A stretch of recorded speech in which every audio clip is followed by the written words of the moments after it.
പ്രിയപ്പെട്ട സഹോദരങ്ങളെ, നാം ഇന്ന് നമ്മുടെ രാജ്യത്തിൻ്റെ 79ാമത് സ്വാതന്ത്ര്യദിനത്തിൻ്റെ ആഘോഷത്തിൻ്റെ സന്തോഷത്തിലാണുള്ളത്. ദീർഘകാലം നീണ്ടുനിന്ന ബ്രിട്ടീഷ് മേൽക്കോയ്മയോട് സന്ധിയില്ലാത്ത പോരാട്ടം നടത്തി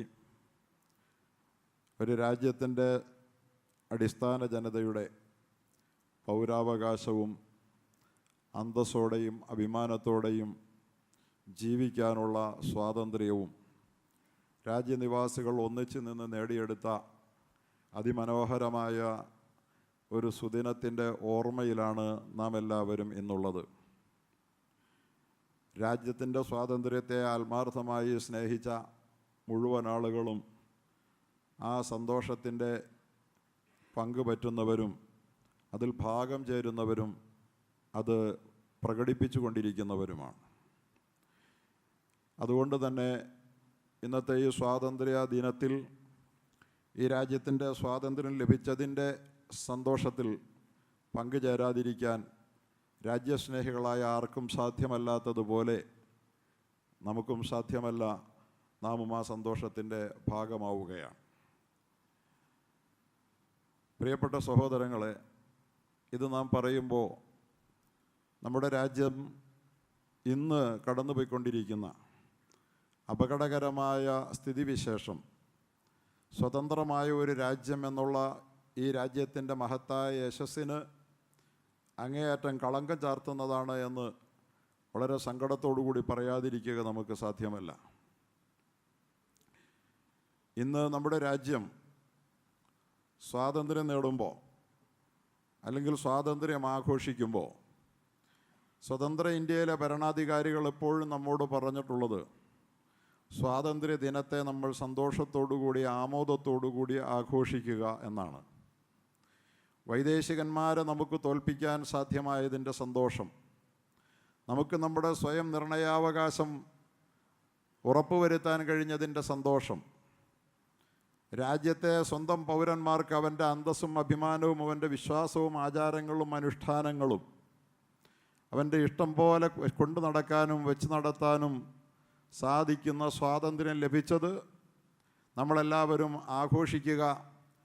ആഗസ്റ്റ് 15-ന് ആ ആഘോഷത്തെ നമ്മൾ ഉയർത്തിപ്പിടിക്കുക എന്ന് നമ്മളോട് നമ്മുടെ ഭരണാധികാരികൾ ഇന്നലകളിൽ പറഞ്ഞിരുന്നെങ്കിൽ ഇന്ന് നമ്മെ ഭരിക്കുന്ന ഭരണാധികാരികൾ നമുക്കെല്ലാവർക്കും ഒരു വിശദീകരണം ആവശ്യമില്ലാത്ത വിധം സ്വാതന്ത്ര്യ സമരത്തിൽ യാതൊരു വിധത്തിലുള്ള പങ്കും വഹിച്ചിട്ടില്ലാത്തവരാണ് എന്നതാണ് യാഥാർത്ഥ്യം. എന്ന് മാത്രമല്ല, സ്വാതന്ത്ര്യ സമരത്തെ ആവും വിധമെല്ലാം ഒറ്റുകൊടുത്ത ചരിത്രം മാത്രമുള്ള ദുഷ്ടശക്തികൾ ജനാധിപത്യത്തിൻ്റെ ലൂപ്പ് ഹോൾ പ്രയോജനപ്പെടുത്തിക്കൊണ്ട് നമ്മുടെ അധികാരത്തിൽ ഇന്ന് അടയിരിക്കുന്ന ദാരുണമായ ഒരു സ്ഥിതിവിശേഷത്തിലൂടെ നമ്മുടെ രാജ്യം കടന്നു പോകുമ്പോൾ അവർക്ക് സ്വാതന്ത്ര്യദിനം ആഘോഷിക്കുന്നതിൽ പണ്ടേ കൗതുകമില്ല എന്നതൊരു യാഥാർത്ഥ്യമാണ്.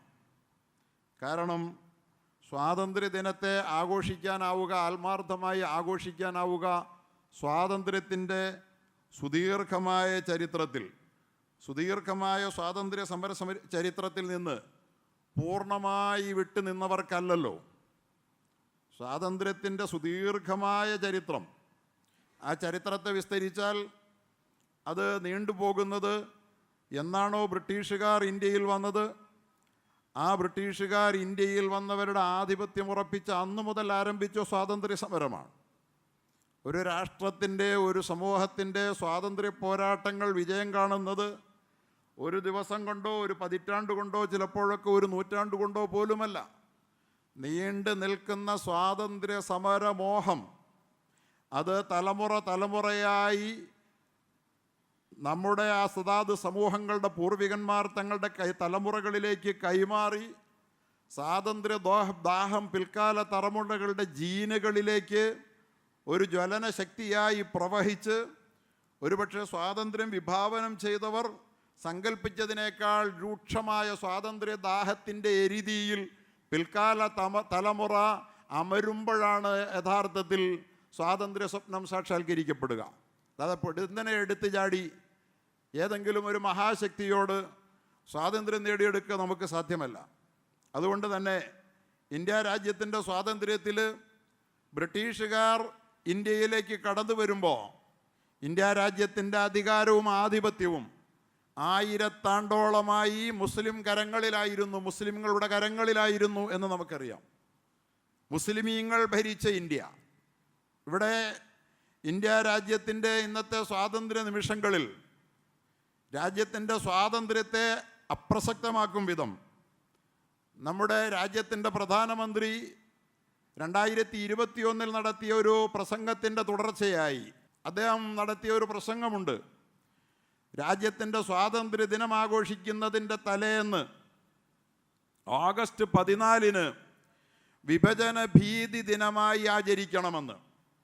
വിഭജന ഭീതി ദിനം, ഈ രാജ്യം വിഭജിക്കപ്പെട്ടു പോയതിൻ്റെ ഭീതി നമ്മുടെ ഉള്ളിലേക്ക് കൂട്ടിക്കൊണ്ടുവന്ന് ഈ രാജ്യത്തെ മുഴുവൻ ജനങ്ങളുടെയും ഉള്ളിൽ വിഭജനത്തിൻ്റെ പേരിലുള്ള ഭീതി നിറയ്ക്കുന്ന ദിനമായി ആചരിക്കണമെന്ന്. ഒരു സ്വതന്ത്ര രാജ്യത്തിൻ്റെ പ്രധാനമന്ത്രി രാജ്യനിവാസികളോട് നാം എന്നേ മറന്നുപോയ അല്ലെങ്കിൽ മറക്കേണ്ട തിക്തയാഥാർത്ഥ്യങ്ങളെ ഓർമ്മിപ്പിച്ചുകൊണ്ട് വിഭജന ഭീതി ദിനമായി ആചരിക്കണം എന്ന് പറയുന്നതിൻ്റെ പിന്നിൽ വിഭജനം സൃഷ്ടിച്ച തിക്താനുഭവങ്ങളുടെ ഭീതികളെ, നമ്മുടെ പൂർവികന്മാരുടെ സ്മരണകളെ അയവിറക്കി അവർക്ക് മുമ്പിൽ ആദരവർപ്പിക്കുക എന്നതല്ല അവരുടെ ലക്ഷ്യം. കാരണം അവർക്ക് സ്വാതന്ത്ര്യ സമരത്തിൽ ഒരു പങ്കുമില്ല. പിന്നെ എന്തുകൊണ്ടാണ് സ്വാതന്ത്ര്യ ദിനത്തേക്കാൾ പ്രാധാന്യത്തോടു കൂടി സ്വാതന്ത്ര്യ ദിനത്തിൻ്റെ തലേ ദിവസത്തെ വിഭജന ഭീതി ദിനമായി ആചരിക്കാൻ പറഞ്ഞതിൻ്റെ പിന്നിലുള്ളത് എന്താ? അതിൻ്റെ കാരണം സ്വാതന്ത്ര്യ ദിനം എന്ന് പറയുന്ന ആ പ്രസക്തമായ ദിനത്തിൻ്റെ വളരെ സന്തോഷകരമായ ഓർമ്മകളൊന്നും മങ്ങിപ്പോകണം, മറഞ്ഞു പോകണം. ഭീകരമായ മറ്റൊരു ഓർമ്മയായി തലേ ദിവസം ആചരിക്കപ്പെടുമ്പോൾ സ്വാതന്ത്ര്യ സമരത്തിൻ്റെ മഹത്തരമായ ഓർമ്മകൾ മറന്നു പോകണം, ഈ ജനത മാഞ്ഞു പോകണമെന്നാണ്. അഥവാ സ്വാതന്ത്ര്യത്തിൽ പങ്കെടുത്തിട്ടില്ലാത്തവർ സ്വാതന്ത്ര്യത്തെക്കുറിച്ചുള്ള ഓർമ്മകൾ പോലും പൊള്ളുന്ന അനുഭവമാണ്, അവർക്ക് ഓർക്കാൻ പോലും കഴിയാത്തതാണ്. ആ ഓർമ്മയെ ഇല്ലാതാക്കാൻ വേണ്ടി ഒരു രാജ്യത്തിൻ്റെ കെട്ടമനസ്സുള്ള പ്രധാനമന്ത്രി, രാഷ്ട്രത്തിൻ്റെ സ്വാതന്ത്ര്യത്തെ വെറുത്ത പൂർവികന്മാരുടെ പിന്മുറക്കാരൻ, അയാൾ നമ്മോട് പറഞ്ഞത് സ്വാതന്ത്ര്യ വിഭജന ഭീതി ദിനമായി ആചരിക്കണമെന്നാണ്. അങ്ങനെ ആചരിക്കാൻ അവർ പറയുമ്പോൾ അവർ സ്വാതന്ത്ര്യത്തിൽ നിന്ന് പൂർണ്ണമായി ദീർഘമായ സ്വാതന്ത്ര്യ സമരത്തിൽ നിന്ന്, അതാണ് ഞാൻ പറഞ്ഞത്, 757 പ്ലാസിയിലെ ഒരു നെൽവയലിൽ വെച്ച്, ബംഗാളിലെ പ്ലാസി എന്ന ഒരു നെൽവയലിൽ വെച്ചൊരു കോരിച്ചരിയുന്ന മഴയത്ത് റോബർട്ട് ക്ലൈവ് എന്ന് പറയുന്ന ബ്രിട്ടീഷ് സേനാധിപൻ്റെ നേതൃത്വത്തിൽ 2000 യൂറോപ്യന്മാരും ഇന്ത്യക്കാരും 1000-ഓളം വരുന്ന യൂറോപ്യൻ ബ്രിട്ടീഷുകാരും അടങ്ങുന്ന സൈന്യം അന്ന് ബംഗാൾ നവാബായിരുന്ന സിറാജുദ്ദൗല എന്ന് പറയുന്ന മുസ്ലിം രാജാവിനെ പരാജയപ്പെടുത്തിക്കൊണ്ട് ഇന്ത്യയിലേക്ക് കടന്നു വന്ന അന്ന് മുതലാണ് ബ്രിട്ടീഷാധിപത്യത്തിൻ്റെ തുടക്കം. അഥവാ സിറാജുദ്ദൗല, ചതിക്കപ്പെട്ട സിറാജുദ്ദൗല. പലപ്പോഴും മുസ്ലിം ഭരണകർത്താക്കൾ ചതിക്കപ്പെട്ടിട്ടുണ്ട്, വഞ്ചിക്കപ്പെട്ടാണ് അവർ പരാജയപ്പെട്ടത്. ടിപ്പു സുൽത്താനെ പോലെ ആർക്കും തോൽപ്പിക്കാനാവാത്ത ടിപ്പു സുൽത്താൻ്റെ കോട്ട കൊത്തളങ്ങളെ തകർക്കാൻ കോട്ടയ്ക്കുള്ളിലെ വിഷസർപ്പങ്ങളെ ബ്രിട്ടീഷുകാർ ഉപകരണമാക്കി അവർ വിലക്കെടുക്കുകയായിരുന്നു ചെയ്തതെന്നറിയാം. അല്ലെങ്കിൽ അകത്ത് ശത്രുവില്ലായിരുന്നെങ്കിൽ പുറത്തുള്ള ബ്രിട്ടീഷുകാരന് ഒരു കാലത്തും കയറി എത്താനാവാത്ത ബാലികേറാമലയായിരുന്നു ടിപ്പു സുൽത്താൻ്റെ കോട്ടയൊക്കെ. സിറാജുദ്ദൗലയും ആ പരാജയപ്പെട്ട അന്ന് മുതൽ 757 ബ്രിട്ടീഷുകാരൻ ഇന്ത്യയിലേക്ക് കടന്നു വന്ന ആധിപത്യം ഉറപ്പിക്കണേ. അന്ന് മുതൽ തുടങ്ങിയ സ്വാതന്ത്ര്യ സമരം. മഹാനായ ഇന്ത്യ കണ്ട എക്കാലത്തെയും ഏറ്റവും വലിയ ഇസ്ലാമിക പണ്ഡിതൻ ഹുജ്ജത്തുല്ലാഹിൽ ബാലിഗ പോലുള്ള ലോകോത്തരമായ ദാർശനിക ഗ്രന്ഥങ്ങളുടെ രചയിതാവ് ഷാഹു വലിയുല്ലാഹി ദഹ്ലവി, ഹിജാസുമായി ഇന്ത്യൻ മുസ്ലിമീങ്ങളുടെ ഹദീസ് ബന്ധത്തിൻ്റെ കണ്ണി ചേർക്കുന്ന മുസ്നദുൽ ഹിന്ദ് എന്ന് വിശേഷിപ്പിക്കപ്പെട്ട ലോക പണ്ഡിതനായ ഷാഹു വലിയുല്ലാഹി ദഹ്ലവിയാണ് അന്നേ ബ്രിട്ടീഷുകാർക്കെതിരിൽ പോരാടൽ നമ്മുടെ ബാധ്യതയാണെന്ന് പറഞ്ഞത്. 736 ഹജ്ജിന് പോയി, ഹജ്ജ് കഴിഞ്ഞ് ബോംബെയിൽ തിരിച്ചെത്തിയ അദ്ദേഹം ഫക്കുക്കുല്ലി നിലാം, നിസ്സഹകരണ പ്രസ്ഥാനം നമ്മുടെ രാജ്യത്ത് അനിവാര്യമാണെന്ന് അന്നേ പറഞ്ഞതാണ്. നിസ്സഹകരണ പ്രസ്ഥാനം എന്നൊക്കെ പിന്നീട് വിശദീകരിക്കപ്പെട്ട ആ പദത്തിൻ്റെ ഉൽപ്പത്തി ഫക്കു കുല്ലി നിളാം, വ്യവസ്ഥിതിയോട് നിസ്സഹകരിക്കുക, നിയമലംഘന പ്രസ്ഥാനം. അങ്ങനെ ആഹ്വാനം ചെയ്ത് അദ്ദേഹത്തിൻ്റെ സ്വാതന്ത്ര്യ സമരത്തിന് നേതൃത്വം നൽകി. മക്കളോട് മരണസമയത്ത് ഈ സമരം ചെയ്യാൻ വസിയത്ത് ചെയ്തു. അതാണ് ഞാൻ പറഞ്ഞത്, ഒരു തലമുറയുടെ ആവേശമല്ല സ്വാതന്ത്ര്യം നേടിത്തരുന്നത്, തങ്ങളുടെ പിതാക്കന്മാർ ചോരയിൽ പകർന്നു നൽകിയ സ്വാതന്ത്ര്യാവേശം. ഷാഹ് അബ്ദുൽ അസീസ് ദഹ്ലവി, രാജ്യം കണ്ട മഹാപണ്ഡിതൻ, അദ്ദേഹത്തിൻ്റെ പുത്രൻ, അദ്ദേഹം ഫൗജെ ഇലാഹി എന്ന പേരിൽ സ്വാതന്ത്ര്യത്തിൻ്റെ ഒരു സേന തന്നെ രൂപീകരിച്ച് അത് 1856 നടത്തിയ പോരാട്ടത്തിൽ 14,000-ഓളം മുസ്ലിമീങ്ങൾ അതിൽ മരണപ്പെടുകയുണ്ടായി. ആ പരമ്പരയുടെ തുടർച്ചയിൽ 857 ശിപായി ലഹള എന്ന ഒന്നാം സ്വാതന്ത്ര്യ സമരമെന്ന് ബ്രിട്ടീഷുകാർ പേരിട്ട് വിളിച്ച ശിപായി ലഹള, അതിനു മുമ്പാണിത്. 10,000 പേരെ ബലി കൊടുത്ത സമരം. ഒരു കാര്യം പറയട്ടെ സഹോദരങ്ങളെ, നമ്മുടെ ഭരണകൂട ഭീകരതയുടെ ഇരയാക്കപ്പെട്ട് മുസ്ലിം സ്വത്വം നശിപ്പിച്ച് വോട്ടവകാശവും പൗരത്വം റദ്ദാക്കി നമ്മുടെ പ്രിയപ്പെട്ട ആസാമിലെ നമ്മുടെ സഹോദരങ്ങളെ വളരെ ക്രൂരമായ നിലയിൽ 30,000-ലധികം കുടുംബങ്ങളെ കുടിയിറക്കി അവരിന്ന് വളരെ ക്രൂരമായി പീഡിപ്പിക്കപ്പെട്ട് കഴിയുന്നതിനെക്കുറിച്ച് കഴിഞ്ഞ ആഴ്ച പറയുകയുണ്ടായി. ഒന്ന് കുത്തിയിരിക്കാൻ പോലും ഇടമില്ല, തലചായ്ക്കാനല്ല, അവർക്കൊരു കൂര കെട്ടിക്കൊടുക്കാൻ, അവർക്കിന്ന് പള്ളിയില്ല, ഖബർസ്ഥാനുകളില്ല, മരിച്ചാൽ ഖബറടക്കാൻ, അങ്ങനെ ഒന്നുമില്ലാത്ത ഈ ദുഃഖകരമായ സ്ഥിതിയിൽ ഒരു മിനിറ്റ് കഴിഞ്ഞിട്ട് ബുൾഡോസർ നിരന്തരമായി ഭരണകൂടത്തിൻ്റെത് ചലിച്ചുകൊണ്ട് ഇരിക്കുമ്പോൾ പള്ളികളും മസ്ജിദും ഖബർസ്ഥാൻ ഈദ്ഗാഹുകളെല്ലാം മണ്ണോട് ചേർക്കപ്പെട്ട് തരിശുഭൂമികളായി മാറിയ ഈ സമയത്ത് അവരെ താമസിപ്പിക്കാൻ ക്യാമ്പുകൾ തയ്യാറാക്കി. ജമിയത്തുൽ ഉലമാ ഹിന്ദ് ആസാം, ഞാൻ പറഞ്ഞു അതൊരു വലിയ പ്രസ്ഥാനമാണ്, സ്വാതന്ത്ര്യത്തിന് നേതൃത്വം നൽകിയ പ്രസ്ഥാനം.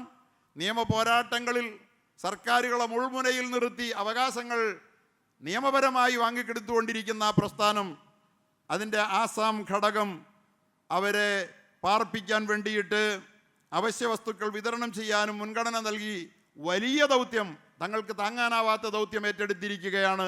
സർക്കാർ പെരുവഴിയിലേക്ക് വലിച്ചെറിഞ്ഞ് അനാഥമാക്കപ്പെട്ട അലമുറയിടുന്ന കുഞ്ഞുങ്ങൾ, സ്ത്രീകൾ, വൃദ്ധന്മാർ, നിന്നകാലിൽ നിൽക്കുന്നവരെ അധിവസിപ്പിക്കാൻ വേണ്ടി നടത്തുന്ന ശ്രമത്തോട് കേരള ജമിയത്ത്, ഇവിടുത്തെ കേരള ജനത സഹകരിക്കണമെന്ന് അവർ അഭ്യർത്ഥിച്ചപ്പോൾ, നമ്മുടെ ജമാഅത്തിനോട് പറഞ്ഞപ്പോൾ അത് ഗൗരവത്തിലെടുക്കുകയും കഴിഞ്ഞ വെള്ളിയാഴ്ചകൾ ഓർമ്മിപ്പിച്ച് ഈ വെള്ളിയാഴ്ച നമുക്ക് അതിനു വേണ്ടിയിട്ടുള്ള സഹായം സമാഹരിക്കാമെന്ന് പറഞ്ഞിരുന്നു. നിങ്ങളോട് ഞാനത് പങ്കുവച്ചതാണ്. സഹോദരങ്ങളെ, നമുക്ക് കഴിയുന്നത് ഇതൊക്കെയാണ്. മറ്റെന്ത് ചെയ്യാൻ കഴിയും? ഭരണകൂടത്തോട് കായികമായി നേരിടാൻ നമുക്ക് കഴിയില്ലല്ലോ. നമുക്ക് ആ സാധുക്കളെ ആവുന്നത്ര സഹായിക്കുക. ഇന്നത്തെ ബക്കറ്റ് കളക്ഷൻ, അതിനുശേഷം പുറത്ത് അതിൻ്റെ സമാഹരണമൊക്കെ നടക്കുന്നത് ഇന്ന് ഈ ആവശ്യത്തിന് വേണ്ടിയാണെന്നറിഞ്ഞ് തങ്ങളാലാവുന്നത് എല്ലാവരും കഴിയുന്നത്ര അതിൻ്റെ സംഭാവനകൾ നൽകി, ഒരുപക്ഷെ അവർക്ക് തലയ്ക്ക് മുകളിൽ അവർക്ക് ഒരു ടാർപോളിൻ വലിച്ചു കെട്ടാൻ ഈ തുക സഹായകമായെങ്കിൽ, ഒരു നേരത്തെ വിശന്ന് മരിക്കുന്നു ഗസയിലടക്കം ഈ മക്കളും, അവരുടെ ഒരു നേരത്തെ വിശപ്പിന് നമ്മുടെ ഈ പണം സഹായകമായെങ്കിൽ തീർച്ചയായും നമ്മുടെ സമ്പത്തിൽ അള്ളാഹു വലിയ ബർക്കത്തിനത് കാരണമാക്കി തരും. നമ്മുടെ ഉത്തരവാദിത്വത്തിൽ ഒരു എളിയ പങ്ക് നിർവഹിച്ചു എന്ന് റബ്ബിൻ്റെ മുമ്പിൽ നമുക്കൊരു ന്യായം പറയാൻ അത് സഹായകമാകും. അതുകൊണ്ട് എല്ലാ സഹോദരങ്ങളും ആവുന്നത്ര കരുതി വന്നിട്ടുണ്ടാകുമെന്ന് ഞാൻ കരുതുന്നു. ഇല്ലെങ്കിൽ ആരോടെങ്കിലും കൈവായ്പ വാങ്ങിച്ചാണെങ്കിലും നിങ്ങളത് കൊടുത്ത് പരമാവധി നിങ്ങളുടെ സംഭാവനകൾ ഇതിൽ നിക്ഷേപിച്ച് നമ്മുടെ ജമാഅത്തിൻ്റെ ഈ പ്രവർത്തനത്തോട് സഹകരിക്കണമെന്ന് ആത്മാർത്ഥമായി അഭ്യർത്ഥിക്കുകയാണ്. അള്ളാഹു നമ്മെ സഹായിക്കുമാറാകട്ടെ. ഇത്തരം മഹാദുരന്തങ്ങൾ ലോകമാകെ, ഗസയുടെ കഥ പറയാൻ പോലും നമുക്ക് ശക്തി ഇല്ല, നമുക്ക് സത്യത്തിൽ അത് ഓർക്കാൻ പോലും ആവില്ല. അസ്ഥിപഞ്ചരം മാത്രമായി തെളിഞ്ഞു നിൽക്കുന്ന പിഞ്ചു മക്കളാണ് പത്രമാധ്യമങ്ങളുടെ മുൻപേജുകൾ നിറയ്ക്കുന്നത്. അസ്ഥിപഞ്ചരം മാത്രം, വാരിയെല്ലുകൾ തുറന്നു കാട്ടി 235 മനുഷ്യർ പട്ടിണി കൊണ്ട് മാത്രം മരിച്ചു. ഒരു നേരം പട്ടിണി ഇരിക്കാൻ നമുക്കാവുമോ? മരിക്കുന്നത് വരെ പട്ടിണി കിടക്കുന്ന ഒരു ജനതയെ, ഒരു മനുഷ്യനെ കുറിച്ചൊന്ന് ആലോചിച്ച് നോക്കൂ. ഈ ക്രൂരന്മാരോട് പ്രതിരോധം തീർക്കാൻ നമുക്ക് അള്ളാഹു തന്നത് എന്താണോ അതിൻ്റെ പങ്ക് നമ്മൾ നിർവഹിക്കേണ്ട സമയമാണ്. എല്ലാവരും സഹകരിക്കണമെന്ന് അഭ്യർത്ഥിക്കുക. സഹോദരങ്ങളെ, ഇതാണ് നമ്മുടെ രാജ്യത്തിൻ്റെ സ്ഥിതി. സ്വാതന്ത്ര്യ ദിനമാണ് നമ്മൾ ആഘോഷിക്കുന്നത്. എന്താണ് ഈ രാജ്യത്തെ ജനങ്ങൾക്ക് ഭരണകൂടം നൽകിക്കൊണ്ടിരിക്കുന്ന സ്വാതന്ത്ര്യം? അവർ പിടിച്ചെടുത്ത, വിദേശികന്മാരിൽ നിന്ന് പിടിച്ചെടുത്ത സ്വാതന്ത്ര്യം കവർന്നെടുത്ത് ജീവിക്കാനുള്ള അവകാശം നിഷേധിക്കുകയാണ്. വെറും ജീവിക്കാനുള്ള അവകാശം, ഒന്നും കൊടുക്കണ്ട, ആനുകൂല്യങ്ങളൊന്നും വേണ്ട. പിറന്ന മണ്ണിൽ അധ്വാനിച്ച് കെട്ടിപ്പടുത്ത കൂരയിലൊന്ന് അന്തിയുറങ്ങി മണ്ണിൻ്റെ മുകളിൽ തല ചായ്ച്ച് ജീവിക്കാൻ അനുവദിക്കില്ലെന്ന് പറയുന്ന അഹങ്കാരികൾ നമ്മുടെ രാജ്യം വാഴുമ്പോൾ, പ്രിയപ്പെട്ട സഹോദരങ്ങളെ, അവർ വല്ലാത്ത അപകടത്തിലൂടെ രാജ്യത്തെ കൊണ്ടുപോവുകയാണ്. നമ്മൾ നിരാശപ്പെടാനല്ല ഞാൻ പറയുന്നത്. ഇവിടെ ഒരു ജനതയ്ക്ക് ചില ഉത്തരവാദിത്വങ്ങളുണ്ട്. ഞാൻ പറഞ്ഞു, ഇന്ത്യ സ്വാതന്ത്ര്യം നേടുമ്പോൾ 45 കോടി ജനങ്ങളെ മൊത്തം ഇന്ത്യയിലുള്ളൂ. പാകിസ്ഥാനിലും ബംഗ്ലാദേശിലെയും ഒക്കെ ജനങ്ങൾ കൂടി ചേർന്നാൽ 45 കോടി ജനങ്ങളെ ഉള്ളൂ. നമ്മുടെ ആ പൂർവികന്മാരുടെ ആർജവമാണ് ഈ ദുഷ്ടശക്തികളെ ഈ രാജ്യത്ത് നിന്ന് കെട്ടിക്കെട്ടിച്ചതെങ്കിൽ 150 കോടിയുള്ള ഇന്ത്യൻ ജനതയ്ക്ക് വല്ലതും ചെയ്യാനായാൽ ഈ സ്വാതന്ത്ര്യം കവർന്നെടുക്കുന്ന നാട്ടുകാരന്മാരായ നമ്മുടെ ശത്രുക്കളെ നമുക്ക് നിലയ്ക്ക് നിർത്താൻ കഴിയുമെന്നുള്ള കാര്യത്തിൽ തർക്കമില്ല. നമ്മുടെ വോട്ടവകാശം കള്ള വോട്ടിലൂടെ ഒരൊറ്റ മണ്ഡലത്തിൽ 1,04,025 മറ്റോ വോട്ട്, 1,04,025 മറ്റോ വോട്ട് ഒരൊറ്റ മണ്ഡലത്തിൽ കള്ളവോട്ട് ചേർത്ത് ജയമുറപ്പിച്ച് എംപിമാരെ ഉണ്ടാക്കി അധികാരത്തിലിരിക്കുന്ന കള്ളന്മാർ ഈ രാഷ്ട്രത്തിൻ്റെ ശത്രുക്കളാണ്. ഇന്നലകളിൽ സ്വാതന്ത്ര്യത്തിനെതിരിൽ പൊരുതിയവരാണ്. സ്വാതന്ത്ര്യത്തിന് നേതൃത്വം നൽകിയ മഹാത്മാഗാന്ധിയെ വെടിവെച്ചു കൊന്നവരാണ്. രാഷ്ട്രപിതാവിൻ്റെ ഘാതകനെ മഹാത്മാ ഗോഡ്സെ എന്ന് പ്രകീർത്തിക്കുന്നവരാണ്. ഇവർ രാജ്യത്തിന് അപകടമാണെന്ന് തിരിച്ചറിഞ്ഞ് നമ്മളാൽ ആവുന്നത് ചെയ്യേണ്ട സമയമാണ്. ബ്രിട്ടീഷുകാരനെ തുരത്താൻ കഴിഞ്ഞ പൂർവികന്മാരുടെ പിന്മുറക്കാർക്ക് പണിയൊന്നുമില്ലെന്നാണോ കരുതിയത്? ഏതായാലും നേതൃത്വം നൽകാൻ ആരുമില്ലെന്ന് വിചാരിച്ചിടത്തിന്ന് പ്രതിപക്ഷ നിരയുടെ നട്ടെല്ലായി നിവർന്നു നിൽക്കാൻ ഒരു ചെറുപ്പക്കാരൻ സന്നദ്ധമായപ്പോൾ, ഈ കൊള്ള തുറന്നു കാട്ടാൻ തയ്യാറായപ്പോൾ അതിനോട് സഹകരിക്കാൻ രാജ്യത്തെ മുഴുവൻ പ്രതിപക്ഷ മതേതര കക്ഷികളും സന്നദ്ധമായതിൽ അതിയായ സന്തോഷവും അഭിനന്ദനവുമുണ്ട്. രാഷ്ട്രീയത്തിൻ്റെ പേരിൽ നമ്മുടെ സംസ്ഥാനത്ത് പരസ്പരം ചീറി അടിക്കുന്ന 2 പാർട്ടികൾ പോലും കൈകോർത്ത് നിൽക്കുന്ന മനോഹരമായ കാഴ്ചയ്ക്ക് നമ്മുടെ രാഷ്ട്ര തലസ്ഥാനം സാക്ഷിയായത് കണ്ടപ്പോൾ ജനാധിപത്യത്തിൻ്റെ അന്തസത്ത നമ്മുടെ മതേതര കക്ഷികൾ ഉൾക്കൊള്ളുന്നതിൻ്റെ അഭിമാനം നമുക്കിന്നുണ്ട്. നമ്മൾ അവരുടെ ആ നല്ല മനസ്സിന്, നല്ല പ്രവർത്തനങ്ങൾക്ക് പിന്തുണ നൽകാൻ നമ്മൾ ഓരോരുത്തരും തയ്യാറാകണം. ഓരോരുത്തരും അതിന് നേതൃത്വം നൽകുന്ന നമ്മുടെ ഒപ്പമുള്ള മുഴുവൻ രാഷ്ട്രീയ നേതാക്കന്മാരും നിങ്ങളുടെ ഈ നന്മ പ്രവർത്തികളോട് ഞങ്ങൾക്ക് നന്ദിയുണ്ടെന്ന് വെറുതെ നടന്നാൽ പോരാ, നമ്മൾ വിളിച്ച് പറയണം. നിങ്ങൾ ഈ വഴിയിൽ മുന്നേറണമെന്ന് അവരെ പറഞ്ഞ് പ്രേരണ നൽകി ഈ നന്മയുടെ വഴിയിൽ നമ്മൾ അവരെ ഉറപ്പിച്ചു നിർത്തണം. നമ്മുടെ പ്രതിപക്ഷ നേതാവ് പറഞ്ഞു, താൻ ഇപ്പോഴും വിഭജന രാഷ്ട്രീയത്തിൻ്റെ വക്താവായ RSSകാരനാണെന്നാണ് ഭരണഘടനാ പദവിയിലിരിക്കുന്ന ഗവർണർ കേരളത്തോട് വിളിച്ചു പറയുന്നതെന്ന്. വിഭജന ഭീതി ദിനം ആചരിക്കാൻ പറഞ്ഞ ഗവർണറെ മുഖത്ത് നോക്കി പറയാൻ പ്രതിപക്ഷ നേതാവ് തയ്യാറായപ്പോൾ നമ്മുടെ രാജ്യത്തിൻ്റെ മുഖ്യമന്ത്രി വളരെ ഭംഗിയായി പറഞ്ഞു. അദ്ദേഹം ഒട്ടും കൂസാതെ ഗവർണറെ തെരഞ്ഞെടുക്കപ്പെട്ട ഗവൺമെൻറ്റിനെ മുന്നോട്ട് പോകാൻ അനുവദിക്കാതെ പിടിച്ചു കെട്ടാൻ ശ്രമിക്കുന്ന ഗവർണറുടെ സ്വേച്ഛാധിപത്യത്തെ മുഖത്തു നോക്കി വിമർശിച്ചുകൊണ്ട് അദ്ദേഹം രൂക്ഷമായി വിമർശിച്ചുകൊണ്ട് പറഞ്ഞു, സ്വാതന്ത്ര്യ സമരത്തിൽ ഒരു പങ്കാളിത്തവുമില്ലാതെ ബ്രിട്ടീഷ് രാജിന് പാദസേവ ചെയ്തവരാണ് സ്വാതന്ത്ര്യദിനത്തെ താഴ്ത്തിക്കെട്ടാൻ വേണ്ടിയിട്ട് വിഭജന ഭീതി ദിനവുമായി വന്നേക്കുന്നതെന്ന് നമ്മുടെ മുഖ്യമന്ത്രിയും പറഞ്ഞു. അവരെ നമ്മൾ അഭിനന്ദിക്കണം. അവരുടെ ആ വലിയ വാക്കുകൾക്ക് നമ്മൾ എല്ലാ പിന്തുണയും നൽകണം. പ്രതിപക്ഷ നേതാവിൻ്റെ വാക്കുകൾക്ക് അക്കാര്യത്തിൽ അവരൊന്നാണ്. ഇത് നമ്മുടെ രാജ്യത്തിൻ്റെ മതേതര മനസാക്ഷിയുടെ ഉന്നതമായ പ്രതീകവൽക്കരണമാണ്. അതുകൊണ്ട് നമ്മുടെ രാജ്യത്തെ ജനങ്ങളെ വിഭജിക്കുന്നതിന് കൂട്ടുനിന്ന ഈ ശക്തികൾ, അറിയുമോ നിങ്ങൾക്ക്? വിഭജനത്തിൻ്റെ കഥയെക്കുറിച്ച് പറയാൻ ശ്രമിച്ചാൽ ഇന്നിപ്പോൾ വിഭജന വിരുദ്ധ ദിനമെന്ന് ഇവർ പറയുമ്പോൾ ഇവർ നമ്മളോട് പറയാൻ ശ്രമിക്കുന്നതെന്നറിയോ? പാകിസ്ഥാൻ്റെ വിഭജനം നടത്തിയപ്പോൾ വിഭജനത്തിൻ്റെ ഉത്തരവാദിത്വം മുസ്ലിമീങ്ങൾക്കാണ് എന്നാണ് ഈ രാജ്യത്തെ ജനങ്ങളെ പറഞ്ഞ് പറ്റിച്ച് ജനങ്ങളുടെ ഇടയിൽ മാനസിക വിഭജനം സൃഷ്ടിക്കുകയാണ്. ഏതൊരു രാജ്യവും ഭൂമിശാസ്ത്രപരമായി വിഭജിക്കപ്പെടുന്നതിന് മുമ്പേ ആ രാജ്യത്തെ ജനങ്ങൾക്കിടയിൽ മനസ്സിനിടയിൽ ഒരു വിഭജനമുണ്ടാകും. ആ വിഭജനം നടത്തി കഴിഞ്ഞിരിക്കുന്നു നമ്മുടെ അധികാര കേന്ദ്രങ്ങൾ. മാനസികമായി നമ്മളെ വിഭജിക്കാനാണ് ശ്രമിക്കുന്നത്. ആദ്യം ഭൂമിയല്ല വിഭജിച്ചു തുടങ്ങുന്നത്, മനസ്സുകളെയാണ് വിഭജിക്കുന്നത്. നമ്മുടെ അധികാര കേന്ദ്രം പ്രധാനമന്ത്രിയും ഗവർണറും ശുദ്ധ RSS ഭീകരന്മാരാണ്. അതിലവർ അഭിമാനിക്കുന്നവരാണ്. രാജ്യത്തിൻ്റെ സ്വാതന്ത്ര്യത്തിൻ്റെ ശത്രുക്കളാണ്. അവർ നമ്മളെ വിഭജിച്ചു കൊണ്ടിരിക്കുകയാണ്. അവർ വിഭജിക്കുന്നില്ലെന്നാണ് കരുതുന്നതെങ്കിൽ അവർ വിഭജിക്കുകയാണ്. ഇവർ വിഭജന ഭീതി ദിനം ആചരിക്കാൻ പറഞ്ഞതിൽ നമുക്ക് സന്തോഷമുണ്ട്. വിഭജന ഭീതി ദിനത്തിലേക്ക് നമ്മുടെ ചിന്തകൾ, ചരിത്രത്തിലേക്ക് നമുക്ക് എത്തിനോട്ടം നടത്താൻ കഴിഞ്ഞു. എല്ലാ മാധ്യമപ്രവർത്തകരും, നമ്മുടെ ഉണ്ണി ബാലകൃഷ്ണൻ എന്ന് പറയുന്ന നല്ലൊരു മാധ്യമപ്രവർത്തകനുണ്ട്, അഭിലാഷ് മോഹൻ, അവരൊക്കെ പറഞ്ഞു ധിരാഷ്ട്രവാദം ഈ രാജ്യത്ത് ആദ്യമായി ഉയർത്തിയത്. എത്ര ഗംഭീരമായിട്ടാണ് അവർ അവതരിപ്പിക്കുന്നത്. ധിരാഷ്ട്രവാദം മുസ്ലിമീങ്ങളല്ല ആദ്യം ഉയർത്തിയത്.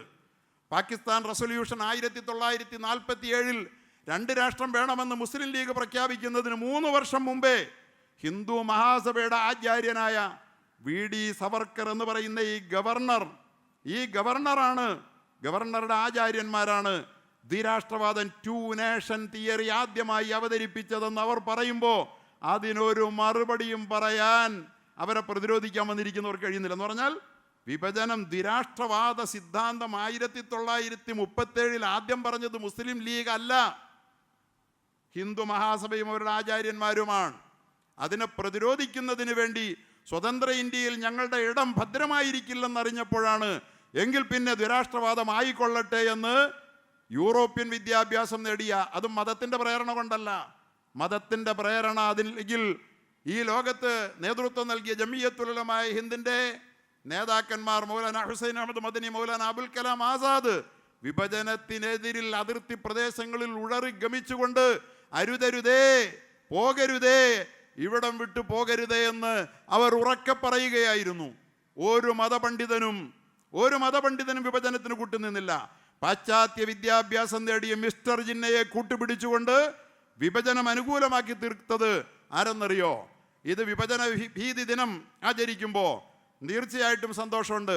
ഈ ഗവർണറുടെ പൂർവികന്മാർ സൃഷ്ടിച്ച വിഭജനത്തിൻ്റെ ഭീതി ഞങ്ങൾക്കുണ്ട്. അതുകൊണ്ട് ഓഗസ്റ്റ് 14 നിങ്ങളെക്കുറിച്ചുള്ള ഭീതിയിലാണ് ഞങ്ങൾ മിസ്റ്റർ ഗവർണർ എന്ന് ഉറക്കെ പറയുകയാണ്. നിങ്ങളെയാണ് ഇന്ത്യ പേടിക്കുന്നത്, വിഘടന ഭീകരന്മാരെ നിങ്ങളെയാണ് ഞങ്ങൾ പേടിക്കുന്നത് എന്ന് പറയാൻ അവസരമുണ്ടാക്കി തന്നതിന് ഞങ്ങൾക്ക് അതിയായ നന്ദിയുണ്ട്. നിങ്ങൾക്കറിയുമോ ആരാണ് വിഭജിച്ചത്? വിഭജനത്തെക്കുറിച്ച് നിങ്ങൾ ഗൂഗിളിലൊന്ന് നോക്കിക്കോ. പാകിസ്ഥാനും ഇന്ത്യയും 2 വ്യത്യസ്ത ആധിപത്യ രാജ്യങ്ങളായി മാറിയപ്പോൾ 1947 ഇന്ത്യ വിഭജിക്കപ്പെട്ടു എന്നാണ് മിക്കവരും ധരിച്ചു വച്ചിരിക്കുന്നത്. എന്നാൽ വാസ്തവത്തിൽ അതിൽ കൂടുതൽ കാര്യങ്ങളുണ്ട്. 61 വർഷത്തിനിടെ ബ്രിട്ടീഷുകാർ ഇന്ത്യയെ 7 തവണ വിഭജിച്ചുവെന്ന് നിങ്ങൾക്കറിയാമോ? ഗൂഗിളിൽ നിങ്ങൾക്ക് കിട്ടും. ഇന്ത്യയെ 7 തവണ. ഇവിടെ വിഭജനം നടന്നത് പാകിസ്ഥാൻ വിഭജനം മാത്രമാണെന്ന വിചാരം. ഇന്ത്യ അഖണ്ഡ ഭാരതം, ലോകത്തെ ഏറ്റവും അധികം പ്രവിശാലമായിരുന്ന, സമ്പന്നമായിരുന്ന, സമൃദ്ധമായിരുന്ന കാലം മുഗളന്മാർ ഇന്ത്യ ഭരിച്ച നാളുകളിലാണ്. അഖണ്ഡ ഭാരതം ഈ രാജ്യത്തിൻ്റെ ഒരു യാഥാർത്ഥ്യമായിരുന്നത് മുസ്ലിമീങ്ങളുടെ കൈകളിൽ ഇന്ത്യ ഇരുന്നപ്പോഴാണ്. ഒരു തുണ്ട് മണ്ണ് 1000 കൊല്ലം ഒരാൾക്കും മുറിച്ചു കൊടുക്കാൻ തയ്യാറാകാതെ അഖണ്ഡ ഭാരതത്തെ പരിരക്ഷിച്ച് നിർത്തിയത് അവരാണെങ്കിൽ ബ്രിട്ടീഷുകാരൻ്റെ കൈകളിൽ 857 ഇത് വന്നപ്പോൾ അന്ന് തുടങ്ങി ഇവൻ മുറിക്കാൻ. 7 countries were separated from India. നിങ്ങൾക്കിത് സെർച്ച് ചെയ്താൽ കിട്ടും. But not all in the same year. ഒറ്റ വർഷത്തിലല്ല 7 വട്ടം ഇന്ത്യ മുറിക്കപ്പെട്ടു. അഫ്ഗാനിസ്ഥാൻ ഇന്ത്യയുടെ ഭാഗമായിരുന്നു. കാന്ധാരി, ഇതിഹാസപുത്രി, കാണ്ഡഹാറിൻ്റെ മണ്ണ് മുറിച്ചു കൊടുത്തിവർ ആര്? മുസ്ലിമീങ്ങൾക്ക് ആധിപത്യമില്ലാതെ പോയാൽ ഇന്ത്യയിൽ സംഭവിക്കുന്നത് എന്ത്? ഒരു തുണ്ട് മുറിക്കില്ലെന്ന് പറഞ്ഞ മുസ്ലിം ഭരണകർത്താക്കൾ ഇന്ത്യ വിട്ടു പോയി എന്ന് ഉറപ്പ് വരുത്തിയ ഉടനെ ബ്രിട്ടീഷ് ക്രിസ്ത്യൻ ഭീകരന്മാർ ഇന്ത്യയിലേക്ക് കടന്നു വന്ന് ഇന്ത്യയെ ദുർബലപ്പെടുത്താനും അതിൻ്റെ മണ്ണ് മുറിച്ചു മാറ്റാനും തുടങ്ങി. അതിന് കൂട്ടുനിന്നത് ഈ പ്രധാനമന്ത്രിയുടെയും ഗവർണറുടെയും പൂർവികന്മാരായ ജാതി ഹിന്ദുക്കളാണ്. ജാതി ഹിന്ദുക്കൾക്കും ക്രിസ്ത്യൻ ബ്രിട്ടീഷുകാർക്കും മാത്രം ആധിപത്യമുള്ള, മുസ്ലിമീങ്ങൾക്ക് സ്വാധീനമില്ലാഞ്ഞ നാളുകളിൽ മാത്രമാണ് ഇന്ത്യ മുറിക്കപ്പെട്ടത്. നിങ്ങൾ സെർച്ച് ചെയ്തോളൂ. അഫ്ഗാനിസ്ഥാൻ 1876, നേപ്പാൾ 1904, ഭൂട്ടാൻ 1906, ഇന്ത്യയായിരുന്നു ഇതൊക്കെ. ടിബറ്റ് 1907, ശ്രീലങ്ക, മുസ്ലിം ഇന്ത്യ അഭിമാനത്തോടുകൂടി ഇന്ത്യ നസല ആദമു ഫിൽ ഹിന്ദ്, ആദമ് ഇന്ത്യയിലാണ് വന്നിറങ്ങിയെന്ന ഹദീസ്. ആ അവിഭക്ത ഇന്ത്യയുടെ ഭാഗമായിരുന്ന ശ്രീലങ്ക മുറിച്ചു മാറ്റപ്പെട്ടാൽ ഏറ്റവും കൂടുതൽ ചങ്ക് നോവുന്നത് മുസൽമാനാണ്. ആ ശ്രീലങ്കയെ മുറിച്ചു മാറ്റി 935, മ്യാൻമറിനെ 1937 and Pakistan 1947. were all separated from India at different times in a 61 years time frame. 61 വർഷത്തെ സമയക്രമത്തിൽ അവർ മുറിച്ചു മാറ്റിയത് 7 പ്രാവശ്യമാണ് ഇന്ത്യയെ. അറിയുമോ? Later further divided in Pakistan was later further divided in 1971 to create Bangladesh. പാകിസ്ഥാനെ പിന്നെ ബംഗ്ലാദേശ് ഉണ്ടാക്കാൻ വേറെയും മുറിച്ചതാരാണ്? മുസ്ലിമീങ്ങളുള്ളിടത്ത് ഒരു കാലം ഒരു തുണ്ട് മുറിച്ചില്ല. മുസ്ലിമീങ്ങൾക്ക് ആധിപത്യമില്ലാത്ത കാലത്ത് 7 വട്ടം മുറിച്ചു. 947 വരെ മുസ്ലിമീങ്ങൾക്ക് ആധിപത്യമില്ല. വീണ്ടും മുസ്ലിമീങ്ങൾക്ക് കൂടി ആധിപത്യമുള്ള സ്വതന്ത്ര ഇന്ത്യയിൽ 15 കൊല്ലക്കാലം വരെ മുറിക്കാൻ ആരെയും അനുവദിച്ചില്ല. മതേതര ജനതയും മുസ്ലിമീങ്ങളും ചേർന്ന് നിന്ന് എന്ന് പഴയ ആ ജാതി ഹിന്ദു ഭീകരന്മാർ അധികാരത്തിൽ വന്നോ വീണ്ടും മുറിക്കാൻ തുടങ്ങുകയാണ് ഇന്ത്യയെ. മാനസികമായി മുറിച്ചു, ഇനി അവർ ഭൂമിശാസ്ത്രപരമായി മുറിക്കും. എന്തിന്? അവരുടെ ലക്ഷ്യം ഒരു ജാതി ഇന്ത്യയാണ്. എത്ര മുറിഞ്ഞാലും അവസാനം കിട്ടുന്ന ഒരു തുണ്ടിൽ ഞങ്ങൾക്ക് ജാതി ഭീകര രാഷ്ട്രം പണിയണം എന്നാഗ്രഹിക്കുന്ന ദുഷ്ടന്മാർ. നിങ്ങൾ അറിയണം ഈ ചരിത്രം. നിങ്ങളല്ലേ വിഭജനത്തിൻ്റെ ഉത്തരവാദികളെന്ന് നമ്മുടെ മുഖത്ത് നോക്കി ചോദിക്കുമ്പോൾ ആരടാ പറഞ്ഞത് ഞങ്ങൾ വിഭജിച്ചുവെന്ന്? പാകിസ്ഥാൻ വിഭജിച്ച ഞങ്ങളാണോ? മൗണ്ട് ബാറ്റൻ പ്രഭുവിൻ്റെ നേതൃത്വത്തിൽ തന്നെ സ്വാതന്ത്ര്യത്തിൻ്റെ തലേ ദിവസം മുറിച്ചു മാറ്റിയിട്ട് നിങ്ങളല്ലേ യഥാർത്ഥത്തിൽ ഞങ്ങൾക്കന്ന് അധികാരമുണ്ടായിരുന്നോ? ഞങ്ങളുടെ പണ്ഡിതന്മാർക്കത് വേണമായിരുന്നു. ആസാദിന് വേണമായിരുന്നോ? ഹുസൈൻ അഹമ്മദ് മദനിക്ക് വേണമായിരുന്നോ? ആർക്ക് വേണമായിരുന്നു? നിങ്ങളൊരു യൂറോപ്യൻ വിദ്യാഭ്യാസം നേടിയ ജിന്നയെ കൂട്ടുപിടിച്ച് അതും നിർബന്ധിതനാക്കി നിങ്ങൾ മുറിച്ചു കൊടുത്തതല്ലേ? എന്തിന്? മുസ്ലിമീങ്ങളെ പുറത്തുവിടാൻ, ബുദ്ധന്മാരെ പുറത്തുവിടാൻ. 3 ഔദ്യോഗിക ബുദ്ധരാഷ്ട്രങ്ങൾ, മ്യാൻമർ, ടിബറ്റ്, ശ്രീലങ്ക. 3 പേരെ ഇന്ത്യയിൽ ജനിച്ച ബുദ്ധമതത്തെ പുറന്തള്ളാൻ. കാരണം അടിമകളാക്കി വെക്കാൻ ആഗ്രഹിക്കുന്ന അധകൃത വർഗത്തെ ഈ ദുഷ്ടന്മാർ നാളുകളിൽ പീഡിപ്പിക്കുമ്പോൾ അംബേദ്കർ 5 ലക്ഷം അനുയായികളുമായി ബുദ്ധമതത്തിലേക്ക് മതം മാറിയതുപോലെ മതം മാറാതിരിക്കാൻ ബുദ്ധമതം ഇന്ത്യയിൽ വേണ്ട. അങ്ങനെയല്ലേ 3 രാഷ്ട്രങ്ങൾ ബുദ്ധന്മാർക്ക് കൊടുത്തത്? മുസ്ലിമീങ്ങൾക്ക് മതം കൊടുത്തത് എന്തിനാ? ഇസ്ലാമിലേക്ക് ആളുകൾ മാറാതിരിക്കാൻ. മുസ്ലിങ്ങളൊക്കെ പൊക്കോട്ടെ എന്ന് പറഞ്ഞിട്ടല്ലേ? ഞങ്ങൾ പോകാതെ ഈ രാജ്യത്തോടുള്ള സ്നേഹത്തിൻ്റെ പേരിൽ ഉറച്ചു നിന്ന ഞങ്ങളോട് മുറിച്ചു മാറ്റിയവന്മാർക്ക് ഞങ്ങളുടെ നേരെ വിരൽ ചൂണ്ടാൻ എന്തുണ്ടടാ അവകാശമെന്ന് ചോദിക്കാൻ ചരിത്രത്തിൽ നിന്ന് പഠിക്കണം ഈ സമുദായം. അല്ലാതെ വിഭജനവാദികളെ എന്ന് വിളിക്കുമ്പോൾ ചൂളിപ്പോകേണ്ടവരല്ല. നമ്മൾ മുറിച്ചിട്ടില്ല ഇന്ത്യയെ, നമ്മൾ മാത്രം മുറിച്ചിട്ടില്ല ഇന്ത്യയെ, അല്ലാത്തവരൊക്കെ ഇന്ത്യയെ മുറിക്കുകയാണ് ചെയ്തത്. അഖണ്ഡ ഭാരതം നമ്മുടെ കൈകളിലായിരുന്നു. ഇനിയും അഖണ്ഡ ഭാരതം ഉണ്ടാകുമെങ്കിൽ അത് നമ്മളുടെ കൈകളിലാണ്. അഥവാ നമുക്ക് സ്വാധീനമുള്ള ഒരു മതേതര രാജ്യത്തിന് മാത്രമേ ഇന്ത്യയെ മുറിക്കാതിരിക്കാൻ കഴിയുകയുള്ളൂ. അതുകൊണ്ടാണ് നമ്മുടെ സ്വാധീനം ഇല്ലാതാക്കാൻ ശ്രമിക്കണേ. നമുക്ക് ഭൂരിപക്ഷമുള്ള അല്ലെങ്കിൽ അധികാരത്തിൽ എന്തെങ്കിലും പങ്കാളിത്തമുള്ള ആസാമിൽ, ബംഗാളിൽ, ബീഹാറിൽ, അല്ലെങ്കിൽ കേരളത്തിൽ, ലക്ഷദ്വീപിൽ, ഉത്തർപ്രദേശിൽ ഒക്കെ നമ്മളെ ഇല്ലാതാക്കാൻ ശ്രമിക്കുന്നത് നമ്മളുണ്ടെങ്കിൽ മുറിക്കാനാവില്ല. ഇസ്രയേൽ പോലെ ഒരു ജാതി രാഷ്ട്രം പണിയാനാവില്ല എന്നീ ദുഷ്ടന്മാർക്കറിയാം. അതുകൊണ്ട് സ്വാതന്ത്ര്യത്തിൻ്റെ വിലയിടിച്ച് കാട്ടാൻ വേണ്ടി സ്വാതന്ത്ര്യദിനത്തിൻ്റെ തലേന്ന് വിഭജന ഭീതി ദിനം ആചരിക്കുന്ന പോലും ഒരു ഗവർണർ സർവകലാശാലകൾക്ക് നമ്മുടെ പിള്ളേരെ പറഞ്ഞു പറ്റിക്കാൻ വേണ്ടിയിട്ട് സ്കൂളുകളിലും കോളേജുകളിലും നിങ്ങളുടെ ആക്ടിവിറ്റീസ് എന്താണെന്ന് റിപ്പോർട്ട് ചെയ്യണം. നിങ്ങളിവിടെ വർഗീയത ഉണ്ടാക്കിയിട്ടുണ്ട്, ജനങ്ങളെ തമ്മിലടിപ്പിക്കാൻ വേണ്ടിയിട്ടുള്ള പരിപാടികൾ നടപ്പിലാക്കിയിട്ടുണ്ടെന്ന് ഉറപ്പാക്കിയിട്ട് എനിക്ക് റിപ്പോർട്ട് ചെയ്യണമെന്ന് ഗവർണർ പറയാണ്. എന്തൊരു ദുരന്തത്തിലൂടെയാണ് രാജ്യം പോകുന്നത്. ഇതിനെതിരിൽ ജനം സടകുടഞ്ഞെഴുന്നേൽക്കണം. നമ്മുടെ രാഷ്ട്രീയ പാർട്ടികൾ അതിൻ്റെ ഗൗരവം തിരിച്ചറിഞ്ഞിട്ടുണ്ട്. ജനങ്ങൾ അതിനെ ഗൗരവത്തോടെ അതിനൊപ്പം നിലയുറപ്പിച്ചെങ്കിലല്ലാതെ ഈ പ്രശ്നത്തിന് ഇപ്പോൾ എത്താനും ശക്തമായ പ്രതിരോധത്തിലാണ്. വോട്ട് ചോരിക്ക് മറുപടി പറയാൻ അവർക്ക് കഴിഞ്ഞിട്ടില്ല. ഞാൻ ദീർഘിപ്പിക്കുന്നില്ല. അതുകൊണ്ട് എൻ്റെ പ്രിയപ്പെട്ട സഹോദരങ്ങളോട് ഇതൊക്കെ അവസാനിക്കാറുള്ളതാണ്. അള്ളാഹു പറഞ്ഞ പോലെ ഫിർഔന്റെ കാര്യത്തിൽ ഇവരുടെ ആചാര്യൻ ഫറോവയാണ്, ഫിർഔനാണ്. ഇന്ന ഫിർഔന അലാ ഫിൽ അർള്, ഫിർഔൻ ഭൂമിയിൽ വലിയവനായി ചമഞ്ഞു. വജഅല അഹ്ലഹാ ശിയഅ, ആ മണ്ണിൻ്റെ മക്കളെ അവൻ പലതായി പിളർത്തി. കണ്ടോ? അള്ളാഹ് പറയുകയാണ് അവൻ്റെ മേൽ വയ്ക്കുന്ന ചാർജ് ഷീറ്റ്. ജഅല അഹ്ലഹാ ശിയഅ യസ്തദഇഫു ത്വായിഫത്തൻ മിൻഹും, അതിലൊരു വിഭാഗത്തെ അവൻ അടിച്ചമർത്തി. യുദബ്ബിഹു അബ്നാഹും, അവരുടെ ആൺമക്കളെ അറുകല ചെയ്തു. വയസ്തഹീ നിസാഅഹും, സ്ത്രീകളെ മാനഭംഗം ചെയ്തു. ഇന്നഹു കാന മിനൽ മുഫ്സിദീൻ, അവൻ കലാപകാരികളിൽപ്പെട്ടവനായിരുന്നു. അള്ളാഹു പറയുന്നു, പക്ഷേ ഭൂമിയിൽ അടിച്ചമർത്തപ്പെട്ടവർക്ക് അംഗീകാരവും അധികാരവും നൽകാൻ നാം തീരുമാനിച്ചിട്ടുണ്ടായിരുന്നു. വനജഅലഹും അഇമ്മ, അവരെ ആ നാടിൻ്റെ അധികാരികളാക്കാനും വനജഅലഹുമുൽ വാരിസീൻ, നാടിൻ്റെ പിന്മുറക്കാരാക്കാനും നാം തീരുമാനിച്ചിട്ടുണ്ടായിരുന്നു. അവസാനം അല്ലാഹു തആല പറയുന്നുണ്ട്, വനുരിയ ഫിർഔന വഹാമാന വജുനൂദഹുമാ, ഫിർഔനും ഹാമാനും അവൻ്റെ സൈന്യത്തിനും കാണിച്ചു കൊടുക്കാനും നാം തീരുമാനിച്ചിരുന്നു. മിൻഹും മാ കാനൂ യഹ്ദറൂൻ, അവരെന്താണോ ഭയപ്പെട്ടത് സംഭവിക്കുന്ന കാഴ്ച കാട്ടിക്കൊടുക്കാനും നമ്മൾ തീരുമാനിച്ചിട്ടുണ്ടായിരുന്നു. ഈ കാഴ്ച കാട്ടിക്കൊടുക്കാൻ അള്ളാഹ് തീരുമാനിക്കുന്നതിന് മുന്നോടിയായി ഈ അക്രമികളെ കൊണ്ട് ഇങ്ങനെ കുറേ അക്രമ പ്രവർത്തനങ്ങൾ അള്ളാഹ് ചെയ്യിക്കും. അതൊന്നും കണ്ട് പേടിക്കണ്ട. നല്ല ഭാവി കാലം, ശോഭനമായ കാലം വരാനിരിക്കുകയാണ്. അതിനു മുമ്പ് ഒരുപാട് ലക്ഷങ്ങളെ ഈ ഫറോവമാർ കൊന്നു തീർത്തിട്ടുണ്ട്. പക്ഷേ ഇവർ അതിനെ അപേക്ഷിച്ച് വളരെ ദുർബലരാണ്. അതുകൊണ്ട് ഭയപ്പെടാനല്ല ഞാനിത് പറയുന്നത്.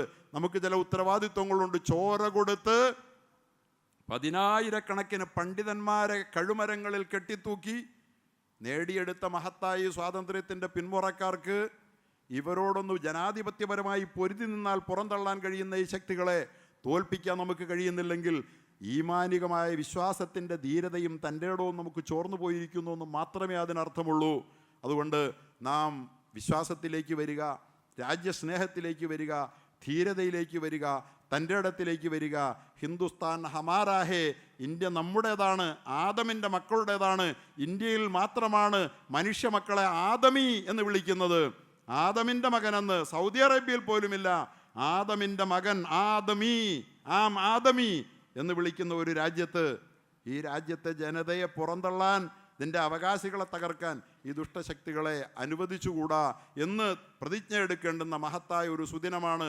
നാം നമ്മുടെ വൈദേശിക സൂര്യനസ്തമിക്കാത്ത സാമ്രാജ്യത്വത്തെ നാം തോൽപ്പിച്ചിട്ടുണ്ടെങ്കിൽ നമുക്ക് ഈ ദുർബലന്മാരെ തോൽപ്പിക്കാൻ ഒരു പ്രയാസവും ഉണ്ടാവില്ല എന്ന് തിരിച്ചറിഞ്ഞ് സ്വാതന്ത്ര്യ പ്രതിജ്ഞ പുതുക്കേണ്ടുന്ന, നേടിയെടുത്ത സ്വാതന്ത്ര്യം നിലനിർത്തുമെന്ന് പ്രതിജ്ഞ പുതുക്കേണ്ടുന്ന നിർണായക നിമിഷമാണ്, സുദിനമാണിതെന്നുകൂടി സൂചിപ്പിച്ചുകൊണ്ട് റബ്ബ് തആല ഈ മഹാഭീകരന്മാർ നാളുകളിൽ അമർന്ന് ഇല്ലാതാകാനുള്ളവരാണെന്നറിയാം നമുക്ക്. അവരെ എത്രയും പെട്ടെന്ന് അവരുടെ പരാജയം കാണാൻ നമുക്കൊക്കെ അള്ളാഹു ഭാഗ്യം തരുമാറാകട്ടെ. നേരിൻ്റെ ജനാധിപത്യത്തിൻ്റെ മതേതരത്വത്തിൻ്റെ, ശരിയായ മതേതരത്വം മതമില്ലായികയല്ല, എല്ലാവരുടെയും മതം അവനവൻ്റെ ഇഷ്ടം പോലെ അനുസരിക്കുന്ന മതേതരത്വത്തിൻ്റെ നല്ല ഒരു പാതയുണ്ട് നമ്മുടെ രാജ്യത്തിന്. അത് നിലനിന്ന് കാണാൻ മനുഷ്യൻ പരസ്പരം, മണ്ണിൻ്റെ മക്കൾ, ആദമിൻ്റെ മക്കൾ ഒന്നിച്ച് സ്നേഹിക്കുന്ന മനോഹരമായ ഒരു രാജ്യം വീണ്ടും തിരിച്ചു വരുന്ന കാഴ്ച കാണാൻ അള്ളാഹു നമുക്കെല്ലാം ഭാഗ്യം തരുമാറാകട്ടെ എന്ന ആത്മാർത്ഥമായ പ്രാർത്ഥനയോടെ ഞാൻ എൻ്റെ വാക്കുകൾ ഉപസംഹരിക്കുകയാണ്.